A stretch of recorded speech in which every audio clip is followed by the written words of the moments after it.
Donc, bonjour, morning brief du 20 décembre 2017.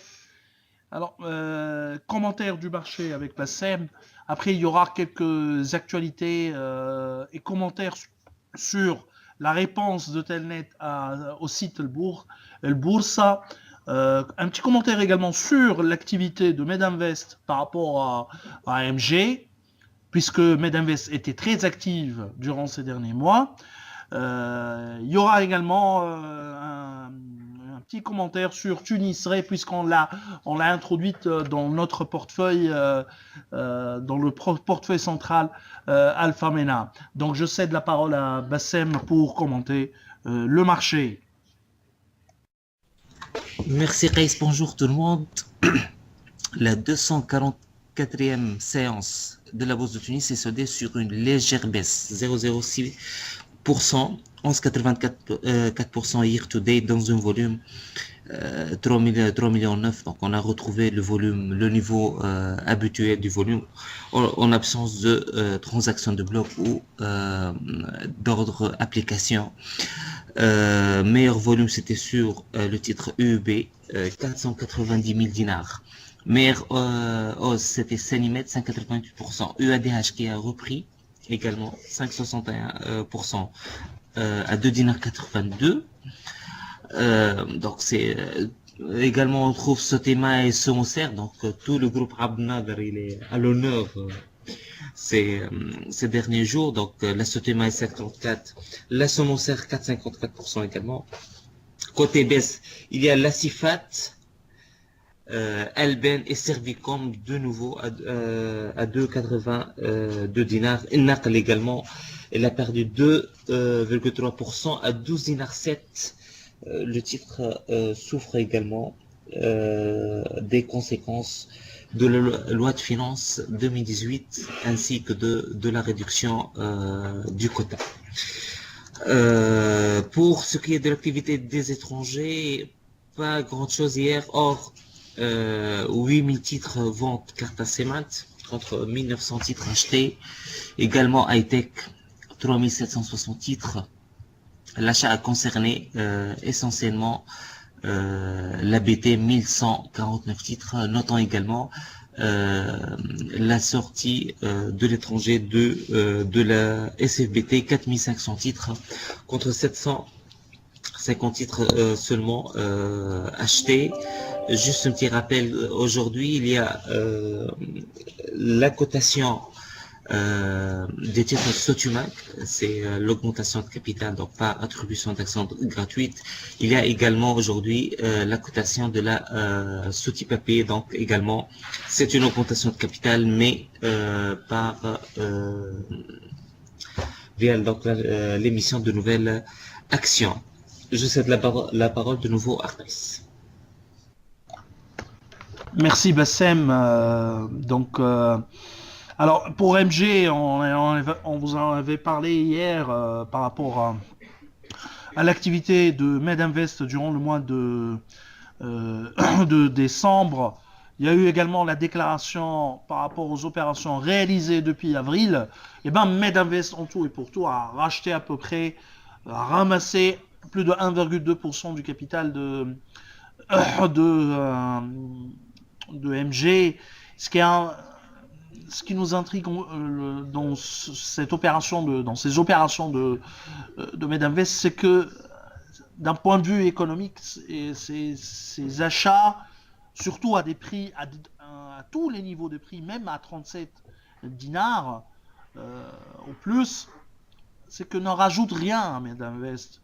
Donc on n'arrive pas réellement à comprendre pourquoi cette agressivité de la part de Medinvest dans sa stratégie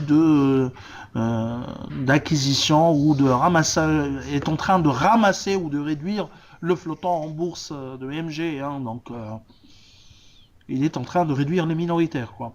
Donc, on verra. Hein, nous, on pense qu'il y a un retour sur le court terme, un retour en cash sur le court terme, un dividende exceptionnel suite à une cession probablement d'un actif immobilier ou une opération exceptionnelle, on ne sait pas, ou bien il y aura la montée d'Auchan dans les prochains mois, quoique la nomination de 3 DGA en apparence expression du groupe Bayehi ne contredit le fait que Auchan serait intéressé par la montée dans le capital sur le court terme. On verra en tout cas, c'est intéressant de suivre de près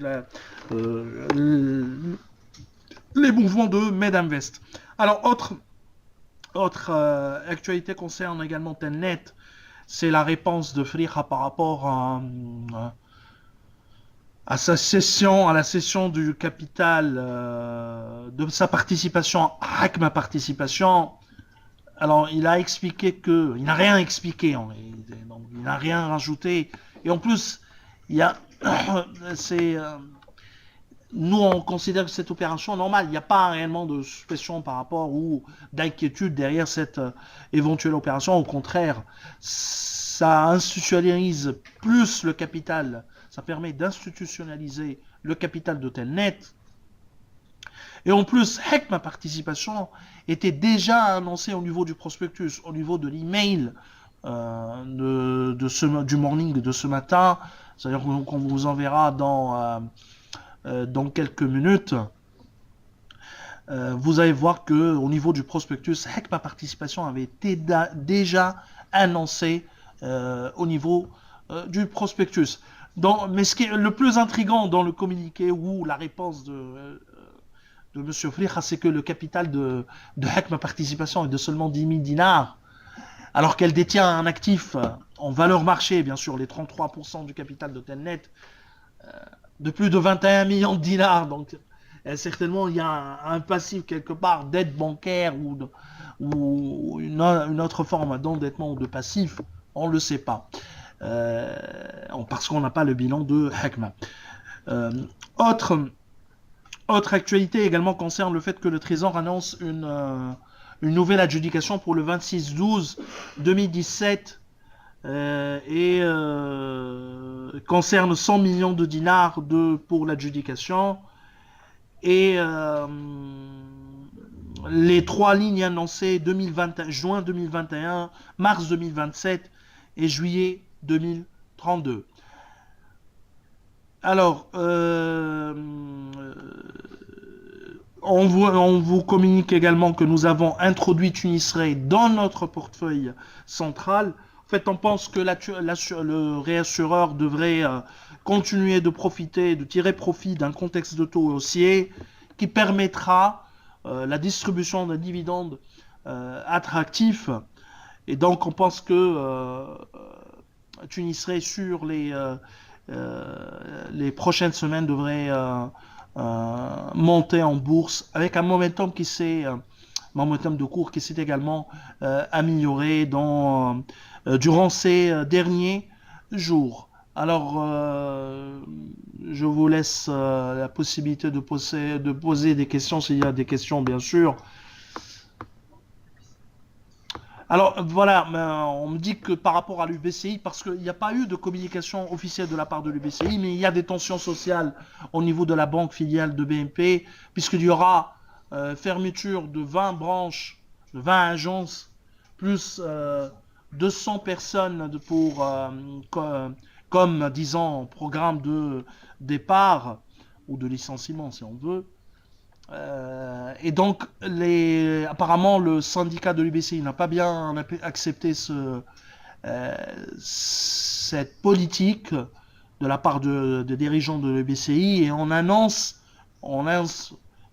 une grève au niveau de la banque. Pour le moment, l'UBCI n'a rien communiqué d'officiel. Du moins, au niveau de la bourse ou du CMF, on n'a rien trouvé par rapport à l'UBCI. Donc je vous laisse la possibilité de poser des questions s'il y en a, bien sûr.